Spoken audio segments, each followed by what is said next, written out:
Jones.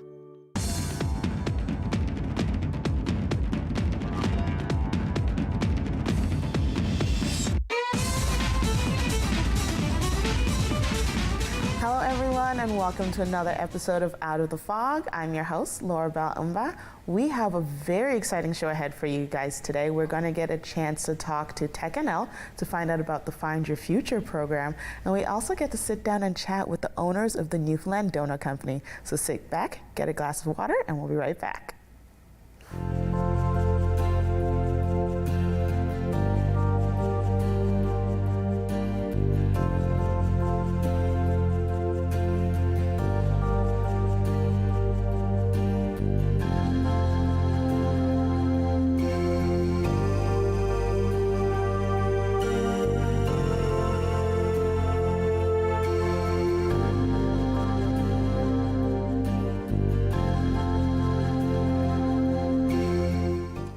Welcome back, everyone. I'm now joined by two super cool guests, Marlayne Hardy and Abdulkabir Sulaiman, who are part of TechNL. And we're going to be talking a little bit about what TechNL has going on right now and for the future.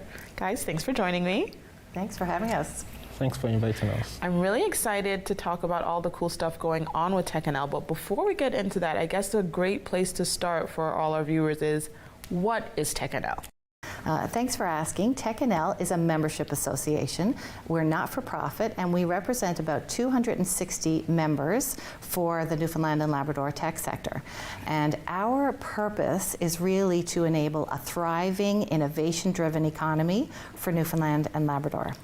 So our vision for the tech sector is really to be the most sought-after Canadian tech ecosystem, and also to really be globally well known for the things that set us apart, things like our collaborative community. We hear that from our tech leaders all the time, how collaborative it is here. Things like our quality of life in Newfoundland and Labrador. I mean, the quality of life here is beyond and second to none. So we really want to be known for that. And also diversity is really important to us. So some of the things that we do is we would really bring visibility to the tech sector. We act as a collective influential voice, so we advocate for what our members need and what the sector needs in order to continue to grow. And we offer a variety of business growth services that range from things like matching our member companies with other companies, matching them with companies in other industries, and really helping out with digital transformation of the economy in general, and also talent pipeline expansion. So as part of that, we've recently launched the Find Your Future in Tech program, which is $27 million funded by the Government of Canada's Sectoral Workforce Solutions program. Okay, that is a mouthful. I know. When it comes to Find Your Future with TechNL. So we're going to dive in a little bit exactly as to what Find Your Future with TechNL is about. And I think that goes over to you, Abdulkabir. So what is the idea behind Find Your Future? Marlayne, do you want to take this? Sure, I can answer that. Just I'll give you a little overview. Okay. Basically, it's an opportunity that is groundbreaking. Okay. This is the biggest project that the tech sector has ever seen in the history. So we're super excited to be able to be running a program like this, and it will enable almost 2,000 Newfoundlanders and Labradorians to be trained and upskilled for the tech sector to really strengthen our workforce. Oh, wow. It's really groundbreaking. And one of the main things about this program is that we have a lens of diversity, equity, and inclusion on this program. So there are priority seats for people from equity priority groups. And we will be tracking our progress on that to really enable the sector to be more diverse and more effective as a result of that. Okay. So that's one of the key focuses. Okay, so that's really cool. So Abdul, I know you're heavily involved in the Find Your Future program. So do you mind explaining a bit first what your role is within that program? Yeah, sure. So my role as engagement coordinator, I'm responsible for increasing awareness and educating a diverse range of people about the program, and this includes students, workers, companies, organizations, industry associations, city council, and even you. Yes. Yeah, I did that. So, educating people generally about the program and helping, with learners now, helping learners and prospective learners make the right decisions, because we have 12 streams of programs, and it can be a handful for people. So, hosting events, workshops, one-on-one calls with learners and prospective learners, helping them understand the program and helping them make the right choice. And also would be providing ongoing support to these learners to help them persist to completion, because we want them to finish the program. Some programs are 3 months, some are 16 months. We want them to be able to have necessary support to, go through the program. So providing ongoing support to them, and this can mean access to resources, it can mean one-on-one calls, it can mean pairing with NGOs and equity deserving group organizations to give them that support to, get them to complete the program.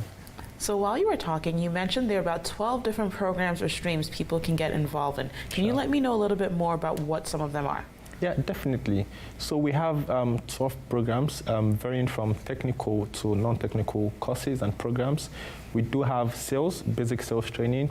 We have technical sales training. We have software development, cybersecurity, AWS, leadership training. Okay. And in addition to all of this, we have diversity, equity, and inclusion workshops for companies and individuals by the WRDC, who are one of our partners. That's so cool. Just gonna take a step to be like, because I know when people technically think tech, they're usually thinking just the software development and the actual assembling of technology. So it's really amazing to see that you guys dive into all the different aspects of what working and being part of the tech industry can look like. So I'm just going to take a minute and revel in all that excitement. So you guys are also working to make this accessible to diversity-seeking and equitable groups. So why is that important for TechNL to be doing that? It's super important, and we use a DEI, diversity, equity, and inclusion lens for everything that we do for all of our programming.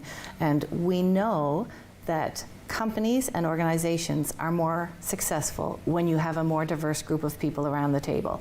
Diverse perspectives are more innovative. We know companies are more financially successful when they have diverse groups of employees. There's less turnover, there's more creativity. There is just so many reasons to have a diverse group of diverse thought process and diverse people. So it's important, and we also know that we need a skilled workforce to address all the technology needs that are coming down the pipe.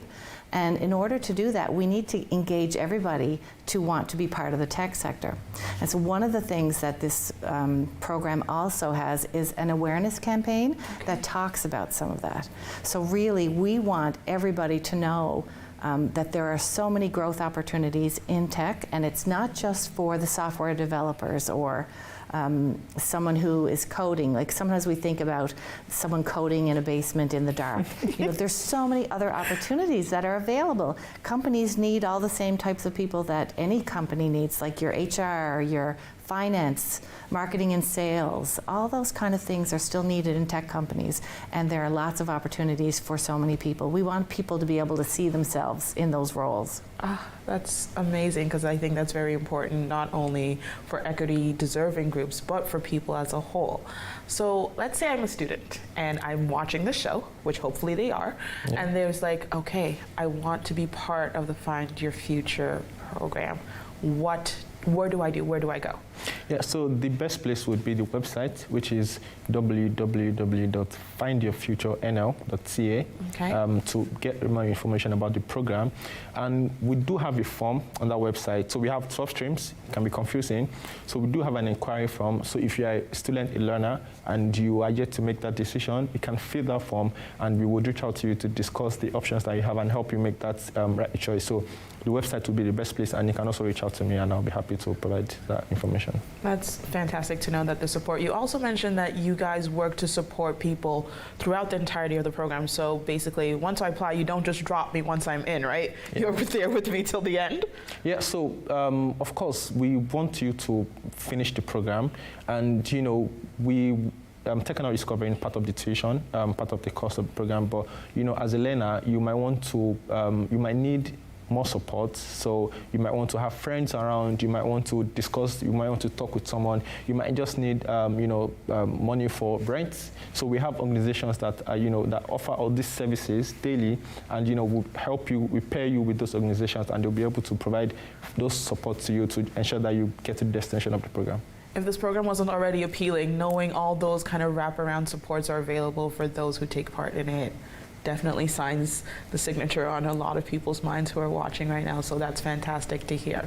Very important. What we're really trying to do in those cases with the wraparound supports is really partner with the organizations that are already providing those. So Abdulkabir has been doing a great job at reaching out to some of those organizations and making the connections so that we can hook up our learners with those different supports that are already existing in the community. Abdullah, I'm going to say that's a shout out to you and the rest of the team that you're working with. And if they don't, I'm pretty sure they tell you how amazing you are at what you're doing. So consider this another shout out in that way. Thank you. So for everyone who's watching now, let's say they know where to find the information about Find Your Future, but maybe they want to get more involved with TechNL as a whole. What are the next steps for anyone watching? A great thing to do would be check out, we also have a TechNL website, technl.ca, and we have a newsletter that we send out every week. The newsletter is a great way to be connected, to hear what's happening, and it also just keeps you in the loop of what's going on. The other thing you could do is check out our social media channels, because we're pretty active on social media. We work on highlighting our members and all the good, amazing things that are happening right here in Newfoundland and Labrador. There's amazing things that are going on, and we are inspired every day by all the things that are happening. So before I let you guys go, I just wanted to get from you. So would you say the future of tech in Newfoundland and Labrador is a bright one ahead? Oh my Very. gosh.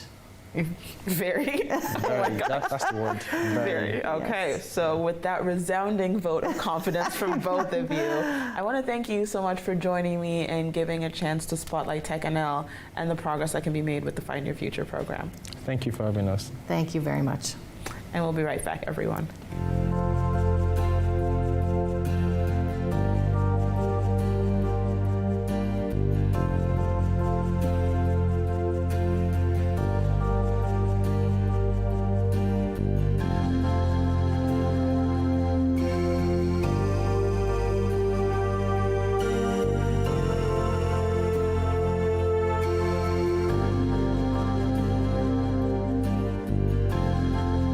Welcome back, everyone. I'm now joined by Stephanie and Terry, who are the co-owners of the Newfoundland Donut Company. Thanks for joining me, friends. Yeah, thanks for having us. Thanks for having us. I'm so excited to talk about the Newfoundland Donut Company because I've had a chance to try your donuts and they are delicious. But before we get into that, I want our guests, our viewers who are watching, to kind of get to know how this idea came to be. So who wants to go first? How did Newfoundland Donut Company come to exist?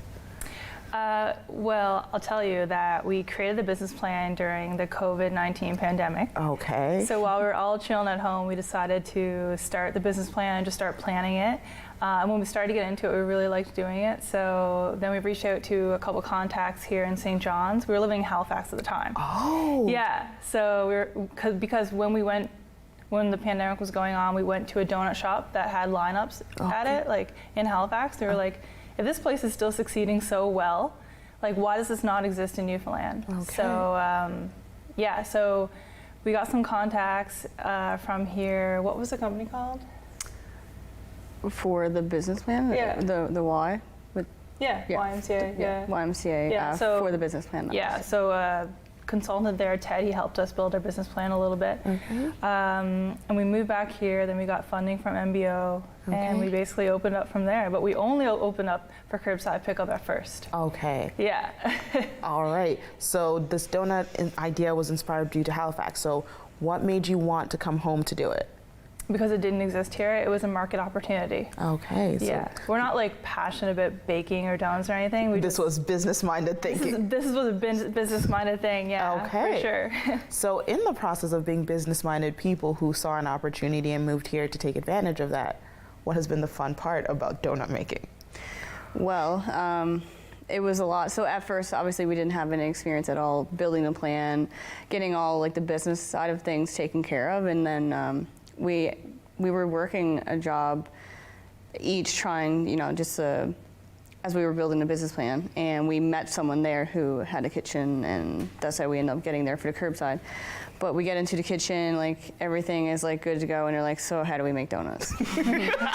And it is not an easy task. It is not like just, you know, whipping together some flour, sugar, butter, and for cookies and putting in the oven. Okay. It has to be risen once, and then cut, and then proofed again, and then fried. And like it was just any little temperature issue totally negated the whole dough. Okay. So like it was very, very difficult. And then we just started like, you know, just keep going at it. YouTube was our best friend. Okay. No family recipe, nothing like that. Yeah. Purely on our own. Okay. And we eventually figured it out. And there was a lot of waste for sure. But we finally found something that really works. And we keep perfecting our recipe as well. So like Yeah. once we moved into the storefront, we again like started hacking at the recipe and found a better one as well. So Yeah, Okay. it's really So- funny because like a lot of customers will come in, they'll be like, "This is delicious." Like obviously everyone has the same opinion about donuts, but they're like, "Is this a family recipe?" Like, and we're like, "Nah, we learned on Google and YouTube." Like, Okay. So Google was your best friend at the process of this. yeah. Well, we also reached out to other donut shops in Canada as well. Okay. So we got a lot of information from them. They were really helpful. Oh. Yeah. That's super cool to know, like, the Yeah. donut world was very collaborative and willing to help you guys out and support the growth But of I mean, we do know, like now we're like, I would consider us professionals in it. We have people reach out to us now, which is super humbling. Yeah. To be able to help startups and bakeries and stuff like that. We were clueless at first, but we didn't just like grab a recipe and run with it. Like we wanted to know why this is like this, why this works, why that doesn't work, and then, you know, kind of like make our own special way of that. Okay. Yeah. So you guys have perfected, for now, your donut recipe in Yeah. terms of formulating a Exactly. donut. But what has been the coolest creative one you've made? Because you guys have a wild variety of flavors from super sweet to Yeah. savory. So what has been each of your favorites? That's difficult because we have a lot, and like we could add like a random new one in the middle of the week. And the most common question we get asked by far people coming in is like, where do you get your ideas? Yes. So a lot of it could be like on Instagram, or could be Pinterest and stuff like that, or something we see on TV, like anything. But our employees are great for just coming up with things. Like you think about a dessert that you like, and we're always like, man, that would be really good on a donut. Yeah, I would say my favorite thing so far, because we're in Newfoundland and everyone knows, but the lemon meringue pie, that's our new one, is actually like the sheriff lemon, and we actually make that and then pump it into the donuts, and then meringue actually whipped up on top, and then we torch it. Okay, so I'm hungry as we speak, so clearly stopping by the donut shop before I go home today. And what's yours, Steph? I would definitely say I'm more of like a simple person myself. Like when it comes to like bakery wise, I would say I like the Homer because we're known for the pink, and we like really try to make it really pink. It is super So that's our iconic donut, and it's on our wall, and we plan to like put up more about that. So So the Homer and the lemon meringue are the two. Okay. yeah. From one extreme to the other, kind of thing. Yeah. But like we're also known to like, if one day we just don't have like enough material of one thing, we'll just come up with a donut on the spot. Okay. And we'll just Yeah. be like, okay, we need one new donut today. What is it going to be? And we just look around our kitchen and like figure something out. So you guys are on the ball thinkers, not just as business people, but as chefs now, officially. Yeah. Okay. Artists. Yes. Culinary artists. Exactly. Yeah. So as you think of where your company has grown since the start of the pandemic with curbside to now having a storefront, what are your big dreams for where this goes? I would say another location within this city at first, we're kind of thinking about, and hopefully expanding outside of the province maybe. Okay. Because we've had a lot of people come in who said, like, we've been to many donut shops in Ontario and, you know, Alberta and everything, and they say these are by far, like, the best we've had. So, like, I think we make a really, really, really good product. Yeah. So, like, you know, expanding locally first and then eventually expanding out. Yep. I don't know if you want to add to that. No? Yeah, you basically said it. I know you guys got to do a cool collaboration recently with Johnny and Mays for a 420 donut burger. Yeah. Was that super fun? How did you guys feel when you were approached for that? Yeah, I think we've done like quite a few collaborations now with other businesses. So it's always fun to do it with other local businesses. I like doing that because I like supporting them and then them supporting us. The burger looked amazing. They did a sour cream donut. Sour cream glaze we made. Yeah. Okay, so I missed out on trying that burger. So hopefully you guys think of doing a redo closer to like the Burger Battle Challenge that is another donut burger, because that would be delicious for anyone who missed out to try again. Yeah. Are there any things, like as you sit now and then you've looked back on where you guys started, where you think you're going, that if you could tweak on your journey, would there be anything you guys would have tweaked along the way? For us, we kind of like bootstrapped everything. Like when you think about a new business being like built, everything was from the bottom to here. Like every single thing that we did was like bootstrapped, and we did everything ourselves, and we had to figure everything else out, and like we didn't get a whole lot of funding. But yeah. I don't know if there's like one thing that I could be like, yeah, I wish we would have done that, because it's so hard when you're like building it and doing it, and like there is no guide. No, not unless you're buying a franchise. Like this is very different. We wanted to build our own brand, so that's the thing. Like, if you buy a franchise, not that it's not hard work, it's still business, but there is kind of like a guide in that thing. And like for us, like that was a hard part. Is like not knowing where to go. Yeah. So kind of guessing like and then we pivot, and that doesn't work, and you pivot. So I don't know if I could point to one thing. Yeah, looking back, I think I'm like super happy we went through it all, because we plan to like have more businesses and build more businesses, and it'll really help us with that experience. Okay. I think it helped us grow as individuals and not just business people as well, like the hardships and, going through all that. So, I mean, maybe opening a storefront sooner, because that's been amazing for us, and like being able to interact more with the customers as opposed to, passing it into a car or like get our employees to do that. It's been awesome, like seeing them come in and see kids' faces light up when they come into the store. So I would say like opening up a storefront sooner, but that's also difficult because like finding a place that makes sense and stuff like that. But yeah, I agree with what Stephanie said. Like going through that I'm probably happy we went through all of it from the bottom up. Yeah. So I got one more minute with you guys before I gotta let you go, because I know you have a business to run, which means you gotta get back to the donut store. Over the course, you've made some really great donuts that were standout flavors. Were there any that you've made along the way and you're like, nope, never again, we've tried and this one's done for sure? There definitely was. I mean, we made a donut one time with like a big lump of like cookie dough on top. Yeah? The cookie dough one, yeah. Yeah, and like cookie dough was like this big, and I mean, besides profits, I don't think the customers thought it was that great either. Like that one, or maybe the creme brulee is so difficult with like hot sugar that's runny. Like that one was very difficult. but they liked it. And we did a savory line once. Yeah. Some people did like it, others didn't. Yeah. Well, this has been so much fun. I love getting to talk to you guys about donuts, and I know I'll be checking out Newfoundland Donut Company more often, so thank you guys for joining me. Yes, thank you. Awesome, thanks for having us. And we'll be right back, everyone.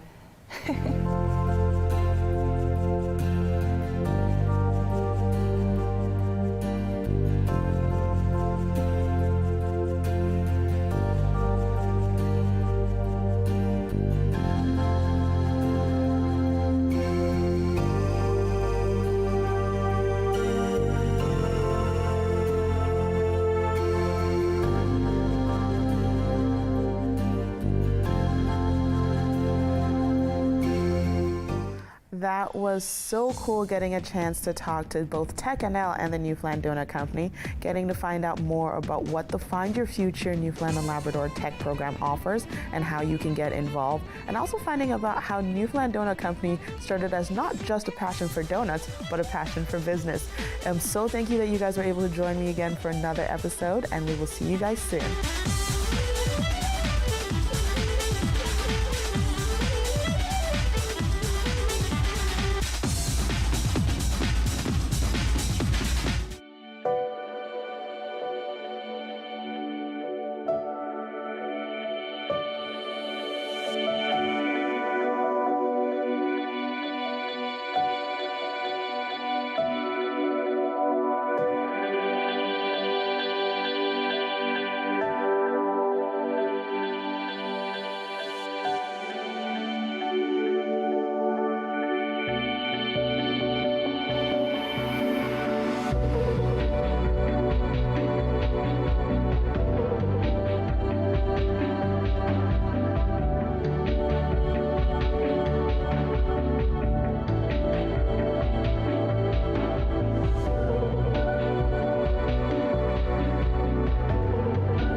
This program is brought to you by Ignite TV.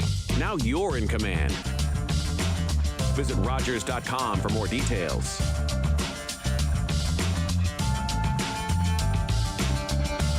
If you have a comment about this program, we'd love to hear it. Email or call us, or send us your feedback through social media. My husband is a wonderful man and a great father when he's not drinking. I'm so angry he chooses alcohol over us. If he really loved us,